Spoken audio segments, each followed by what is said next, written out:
it's going to phase out. And it's going to become a problem where it's like, as I said, you don't know who cooking your hamburger these days. It used to be a person to a point who thought of the idea, and that idea changed over so many times that you say, wow, where did this hamburger come from? You know, where did it come from? I ain't stereotyping. I ain't saying Martha King made the hamburger. I ain't saying nobody down in the southern part of Texas made the hamburger, or Alaska. But where did this hamburger come from?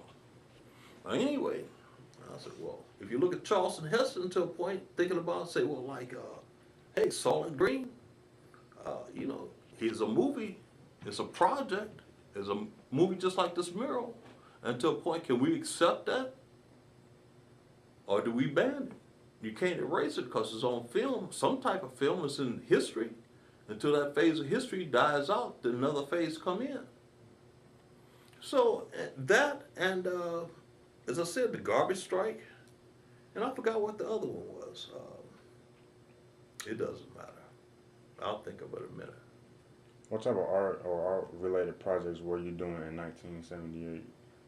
1978. I was working on canvas. I went to school. I went to school and get my degree. I got a couple of them there. I studied ceramics for a long time, on how to fire stuff off. I taught a ceramic class over here at Central High School after I graduated. But I studied ceramics, how to burn up stuff, you know, burn up rock. My dad had said work construction, and how to melt glazes, and basically how to barbecue. You know, you had to go all the way back to the basis in order to come up to the front. Mm-hmm. I was going to open a barbecue pit or whatever it may be after I got it. That was the main thing that I wanted to get into, restaurant business or whatever. I switched off from that to painting. When I used to work in oil paints, it would get into pigment, would get in your skin, and your fingers go numb. I did that for a while. Then I remember back when I was in elementary school, back at Washington or Leola, Washington, one of those elementary schools, Loghead or the junior high school, that they had a coloring, I forgot what they call it. It's not like latex they have today where they mix plastics with it. But they had a opaque, what was that bottle? Big bottles of blues and reds and temperance, right?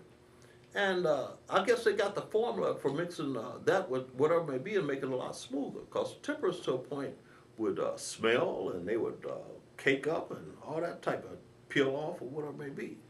So whatever they added to it to make it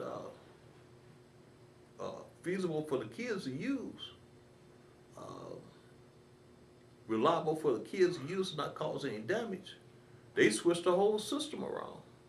Saying when I was in the system over in Urbana, they made lead paint, oil paint, lead paint, unacceptable to use in schools. Well, that's good. That's good. I guess I want to have a chance to taste some of that stuff. See whether or not, see if it was enhanced my knowledge or whatever, you know, good lead or whatever, you know. I don't know. Beats eating bullets. Mm-hmm. But anyway, anyway, that's all I did. I worked in different types of acrylics, and that's what I'm in here now. That's what I have here. Mm-hmm. Different type of acrylics, using different types of spray varnish, and I don't use it to the extreme where it smells or anything else. I learned to a point, if a man could use burlap or use cloth and use stucco, what do we call that stuff, and stick it to the wall, it won't come loose without tearing the whole wall down and destroying the painting, then I could paint on something like this and then be able to move it around. Now this here to a point, only have two pictures here. And I have this painted, just put a light coat over there for some odd reason, protect it. This is a dark piece of, for my, masonite, dark pieces. They have, 3 or 4 different types.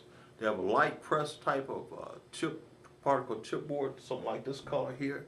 They have a medium tone, they have a real dark tone. Am I getting off too? This, you asked me about the, 1970, since I've been working on it. Yeah. 78, since I've been working on this, 80s or so. Billy Jackson, to a point, did the same thing. And what he did, if you don't mind me saying, Explain who Billy Jackson is. Billy Jackson is, he was a professor at the University of Illinois. Matter of fact, going all the way back down to Eastern, a guy named Al Madrowski also painted on this type of board. And he was my professor, my art professor down there. And he did a number of paintings and stuff like that. But Billy Jackson moved up. When I moved up here, he, to a point, worked in pen and ink and a pictograph pen, which I have an example here also. And then he turned around and moved into painting. I guess, I don't know his technique either with oils or acrylics to get the pure colors he had with a combination working on boards. Now he, to a point, did murals. It was about 4 by 8 sheets and then smaller. And he turned around and became famous at it. He has a number of pictures in the art hall in Washington, D.C. And whatever process he used to a point, I guess made him famous, or known for that time. What I've done is used the same process of masonite, formica, or whatever we want to call it, press board. It has oil, it's treated oil. It's a chip particle board, real fine chips, and it has different types of oils. And say the lighter the oil is your light wood, and your darker type oils are your harder woods. What I have here, as I said, I have 3 types. And what I have, can the picture see me from standing up? That's okay, go ahead, hold it up. You have to lift it Yeah, up. here, so just that we can- put it, yeah, just lift it up there. No, turn it this way. Here, this way. Oh, gotcha. There you Okay, go. you got it. Now, what this is acrylic paints. And what acrylic paints is child-proof, temper, resistant, whatever. What you may smell is a slight odor because I don't use any kind of chemicals and stuff to, except for the spray to coat it over, kind of a gloss to coat it over, so liquid spray. But all this is mixed with water where it may be diluted. What this is, besides the forms in the background, it's an overlay of forms in the background, and then you have your images on top, small ones and then large ones. It's a numbering system. If you can identify certain colors and certain numbers of certain animals, then to a point it's a counting system, because I was in the school system. Say, for example, if you take this hand here, and you see that wherever on here, you might see another hand this size. And so I don't in this size, so I say this is 1. But if you see a star and you count all the stars, then it's maybe 15 or 20. And then you have to divide the stars in different colors, okay? So it's like a numbering system and how you identify it and how you want to count, whether it be large figures or whatever. So it's a counting game that you can, just like the map up there, how you identify different objects and place them in order and your knowledge of color and space.